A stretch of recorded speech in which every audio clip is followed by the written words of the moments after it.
Bringing a new medicine to market is lengthy, tightly regulated process to ensure safety and efficacy.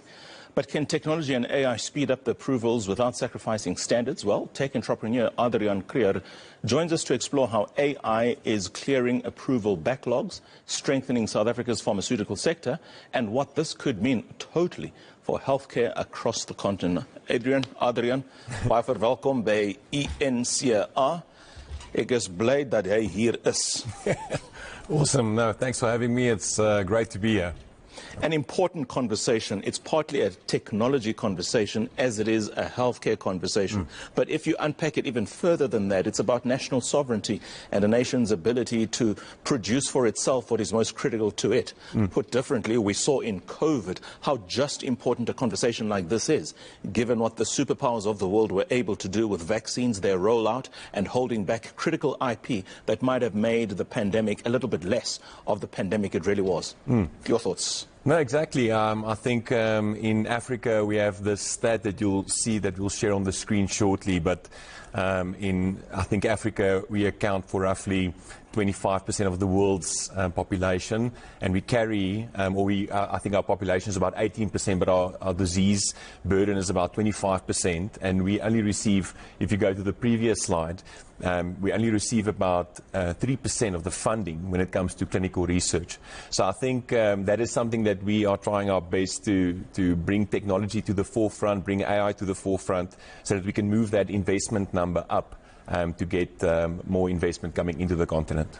Okay, so let's talk about clinical trials. Let's talk about the infusion of technology in the process of getting a drug to be available and the protocols that are necessary, and exactly how we can create an environment where Africa emerges as a significant player so that we can rest the initiative, if you like, on such a critical indicator for any society and its integrity.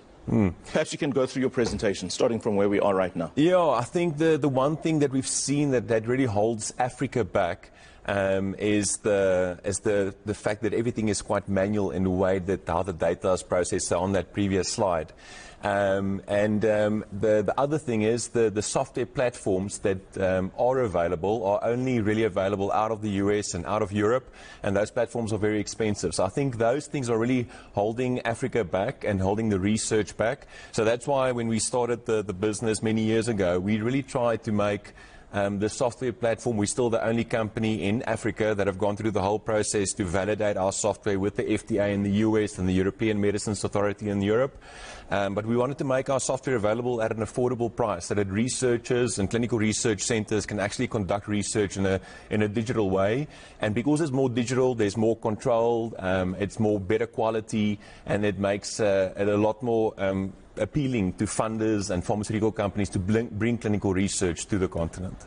Let's talk about the challenges on the ground that ultimately you are solving for, now that you've given us a background on what your company itself does. Perhaps paint for us a picture in words of the lay of the land, the kinds of backlogs we are dealing with, both in terms of number, percentage, and in terms of time to take, for instance, this particular product, which I believe is good enough to be put in the market, but because of the regulatory hoops it has to go through, what is the reality of that entrepreneur or of the IP owner of this particular product?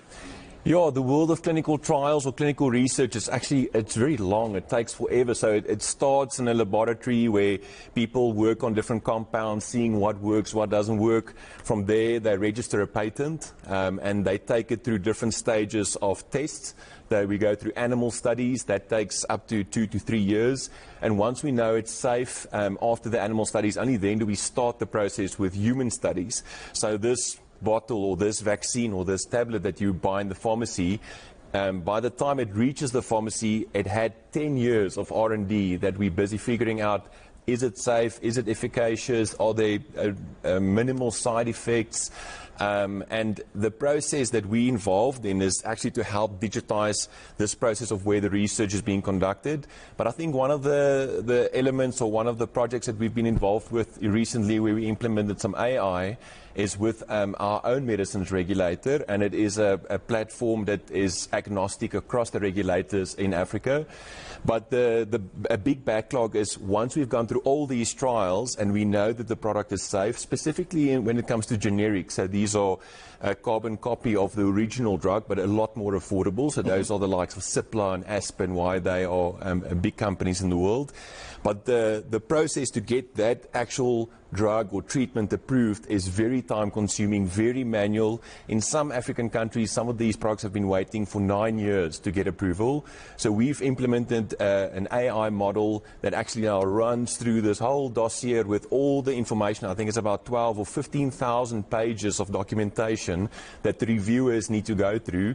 And our AI model now fast tracks that, where we review it in about 45 minutes, and then we give the review team pinpoint accuracy, exactly where they need to go and check in this large document, so we can fast track that review cycle by about 90%. So I think the impact on that for the people on the street or living in rural communities, we can make affordable medicine available to them a lot faster using AI and digitization. You mentioned research and development, and I suppose it's an important point as well. To get to a point of having a product available, there's years and a lot of money in R&D.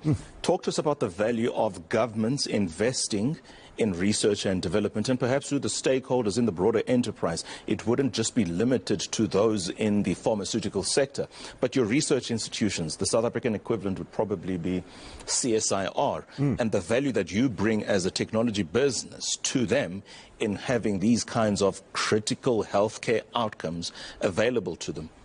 Yeah, it's sort of the world of R&D and drug development is they stand on the first half of the sort of the landscape, and the world of primary healthcare, public health is sort of on the second half of it.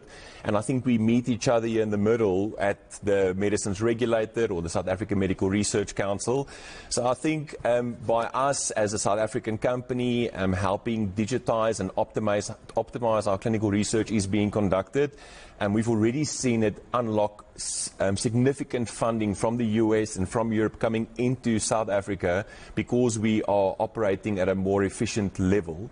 And I think the downstream impact of bringing clinical research funding is actually immense. I think people don't always know, but we have this stigma where a clinical trial is a thing where you take guinea pigs and you test stuff. But it's really the pharmaceutical companies and the government agencies from Europe who bring funding to Africa. As part of that funding, they educate the medical staff on the ground. They buy new equipment that they leave there after the trial's conducted, and they give health care and treatment to the patients in these rural areas from world-class specialists at no cost. So it's obviously the treatments they're bringing to us as a continent and to South Africa has a significant impact, because we are now busy with a vaccine for HIV that you take one treatment a month. And it is actually an amazing treatment, and just the economic impact of that as in a family is amazing. Thank you so much for your contribution that you are making. And I suppose one of the slides there said we might not be patients today, but at some point we will be, and that's especially important when you look at the high cost of access to medicines in the country, and perhaps with the rollout of the NHI, who knows what will happen. All the same, Mr. Adriaan Kruger, thank you so much for your time, CEO of nuvoteQ.